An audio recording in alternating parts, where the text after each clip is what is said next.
Globalization of trade, the increasing movement of people, new and traditional trade in commodities, and the effect of climate change. These are all concepts that are becoming more and more familiar to everyone throughout the world.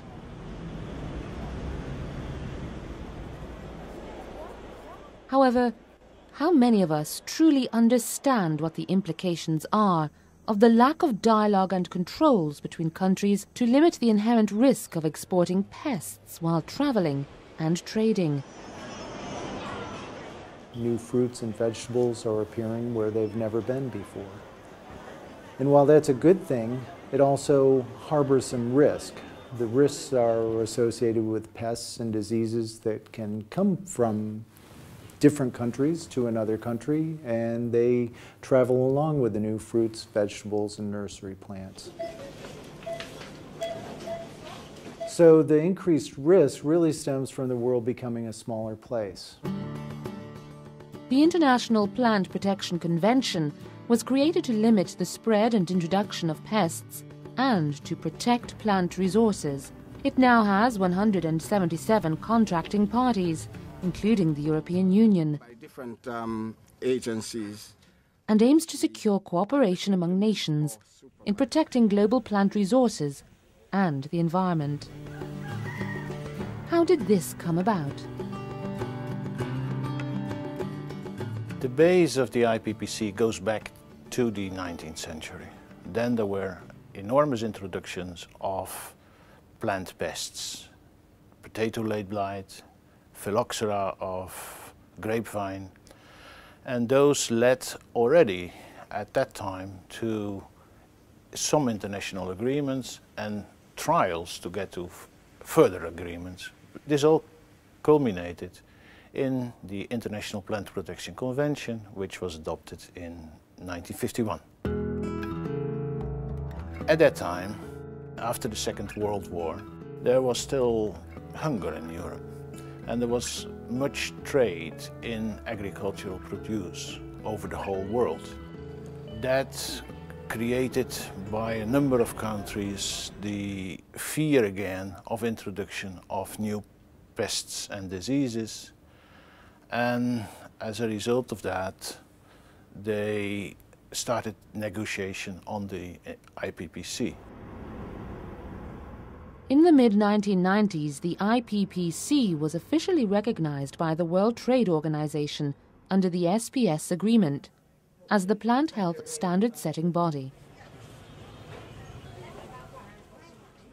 The IPPC's standards for phytosanitary measures provide the basis for governments to protect their plant resources from harmful pests, while ensuring that the measures are scientifically justified and not used as trade barriers.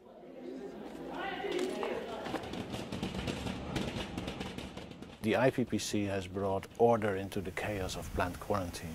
Countries have been able to continue to work together and in the end come to consensus on many points, which is very much different from what happens in many other organizations and conventions. The IPPC Secretariat, based at the FAO in Rome, ensures the continuation of this work and the involvement of a wide range of stakeholders, such as industry, researchers, farmer organizations, agronomists, and civil society. I think the importance of having the regular meetings are because we have a diversity and commonality under the globally changing world situation. For the diversity, of course, we have different ecological situation, we have a different geography, and different culture and economic situation. It's really critical that people get together and talk about these things to A, look at how the world's changed and adapt to those changes, B, look to the future and plan for unforeseen events, which happen more and more because there's more and more trade, more and more travel, and C, just simply to have a community of plant protection that really is looking out for the interests of the whole world rather than an individual country or an individual region. As a result, there is a strong need of developing countries for technical assistance to trade safely.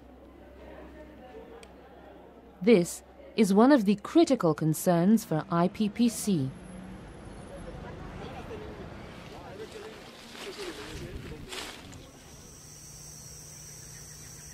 A good example is Belize. The fruits of this Central American country were affected for the first time in 1987 by a devastating insect pest, the Mediterranean fruit fly, one of the world's most destructive agricultural pests.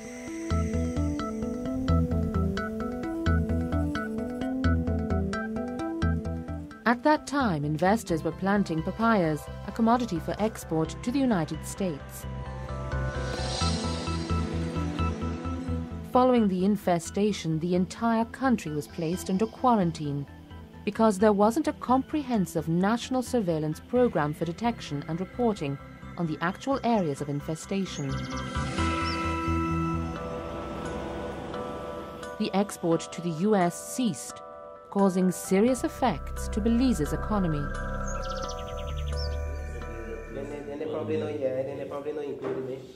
The Belizean authorities immediately reacted with technical and financial assistance from a number of international partners, including the IPPC, in order to put in place all the necessary measures to maintain the area free of med fly.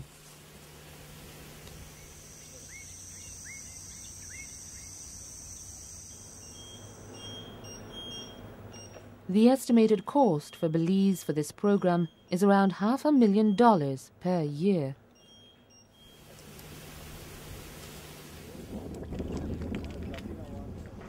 Okay. It has been calculated that for every dollar spent in maintaining the program, $140 are generated directly or indirectly. This means that having a pest-free area is truly worth the effort. Technical advice on biosafety legislation for Belize. Belize's case shows the benefit for the international community to have a common forum where it is possible to discuss phytosanitary measures and, for countries facing a specific challenge, to obtain the necessary technical assistance. Trade facilitation is one of the key roles of IPPC. By reducing the pest risk, we can facilitate the trade. And this really leads to another development for many, many countries.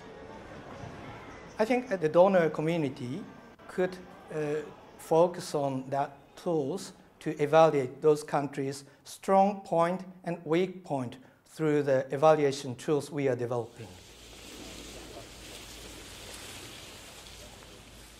With this, the projects can be more appropriately focusing on the country's need. One of the key and critical components that has really come along and I think is a very, very useful tool is the phytosanitary capacity evaluation, or PCE. One of the first key messages that it's a tool that allows the data that's collected for the purposes of this evaluation to be kept solely by the country, confidentially, but yet it allows a country to totally survey its entire phytosanitary capacity system and evaluate it for strengths, weaknesses, and then use that information to help it to focus on building and working and solving the problems where the attention's needed the most. They can work with donor countries to focus on the specific areas where they need the most work and improve their overall system as a result without duplicative efforts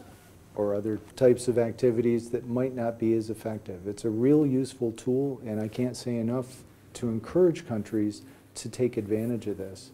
Low cost, focused, solves problems. IPPC is somehow old but new. We have already 60-year history, but recent change in the world really affects our another challenges.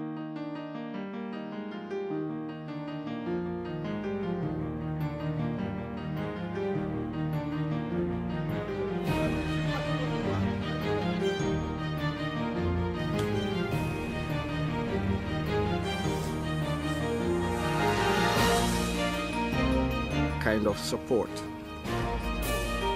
Plant Protection Service. There's no other organization in the world that can do what the IPPC does.